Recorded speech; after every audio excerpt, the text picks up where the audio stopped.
If you're thinking of starting a ketogenic diet to reduce your ADHD symptoms, well, don't make this critical error like I did, or you might give up on the diet entirely after just the first day or two. Over the next 5 minutes or so, I'm going to give you the secret sauce, top tip numero uno, that will save your butt when starting on a ketogenic diet. You can thank me later. And if you're confused about how to do keto and have been reading all sorts of conflicting advice online to the point where you just don't even want to get started, fear not. I've created a free video guide that walks you through the exact framework I use with my clients to get them started on a ketogenic diet for the specific purpose of reducing their ADHD symptoms. Just drop me a line with the word video and I'll send you a link to the free video training. It's about 12 minutes long and it walks you through exactly how I set up my clients to track their macronutrient ratios and get going on a life-changing way of eating that's like pushing the reset button on their brains. And I don't know if that's a good visual or not. That probably looked pretty painful. For those of you who don't know me, well, hello there. My name is Julie Saad and I'm an ADHD and nutrition coach. My clients love me because I take them from frazzled and fed up to focused, fit, and having fun in just 13 weeks, reducing their ADHD symptoms by 95% the natural way. In my videos, I like to give you bite-sized pieces of information and strategies that you can implement right away so you can live a kick-ass life that you're proud of. It's the life that you deserve. And today, I'm going to tell you all about something that's absolutely critical to do when you're starting a ketogenic diet for mental health. Now, the first time I tried keto, I blew it, like majorly. I lasted something like day and a half, 2 days, and declared it was impossible and that anyone who said they were on it must be lying because there was no way in heck that anyone could possibly survive this torture. But the main reason this happened to me was because I left out an important piece of the puzzle. So today, I want to talk to you about that so that if you're interested in beginning a ketogenic diet, you don't make the same mistake I did and you can go about your merry way getting started on this life-changing diet. Why am I so fired up about keto, you may ask? It's personal, yo. I went on the diet to lose weight and dropped exactly 50 pounds in just over 3 months, but also my PMDD, a severe form of PMS, completely went away. And my ADHD symptoms are now 95% gone. I had no idea this was going to happen to me. I just wanted to lose weight. And the change was so drastic that I have made it my mission to spread the word. So here we are, darlings. The first time I tried to do keto was many years ago. My mom was having great success on the Atkins diet. So I borrowed her Atkins book and I gave it a shot. I started with what's called the induction phase of Atkins, which is, for all intents and purposes, pretty much the same as keto.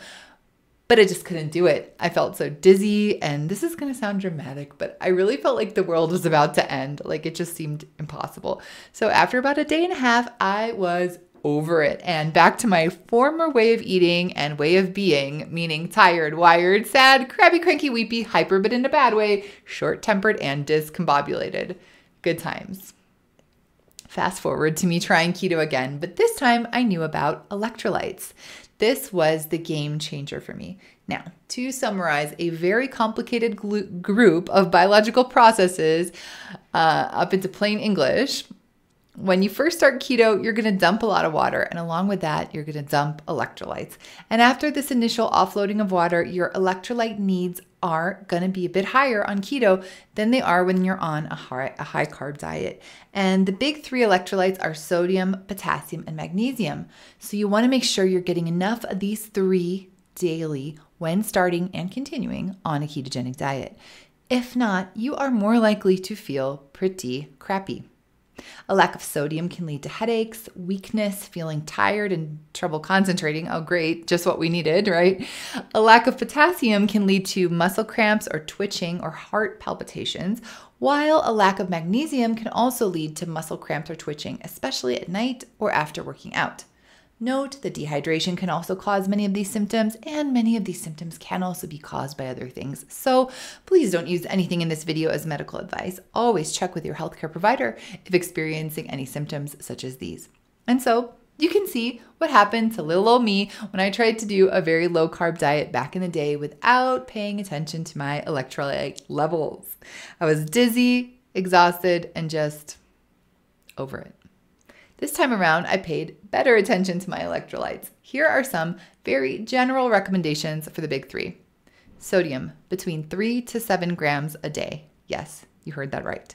Potassium, between 3 to 4.7 grams a day. Magnesium, around 320 milligrams for women who aren't pregnant or breastfeeding, 360 milligrams for those who are, and 400 milligrams for men. Now, where to get all these electrolytes from? You can get them from the foods you eat, including the salts you use on your food, and you can also supplement. I use a product called Keto Drops. I'm not an affiliate, I just like the thing, which has sodium, potassium, and magnesium, and just tastes like salt water. You can add it to drinks, put it on food, even cook with it.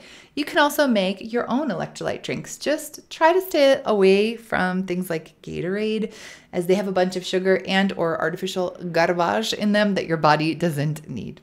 By keeping your electrolytes in check, you should have a much easier time getting started on keto and hopefully won't quit after a day and a half like I did the first time. Now, as I alluded to at the beginning of the video, the foundation of the work I do with my clients to reduce their ADHD symptoms by 95% is through dietary therapy. And the diet that's considered the gold standard in the treatment of ADHD is the ketogenic diet, or keto for short. It's a very low carb, moderate protein, high fat diet if you didn't already know that. I've created a free video guide that you can watch that shows the exact steps I use with my clients to get them started on keto for mental health. It's free, no email address or opt-in form required. Just drop me a line below and I'll get in touch and send it your way.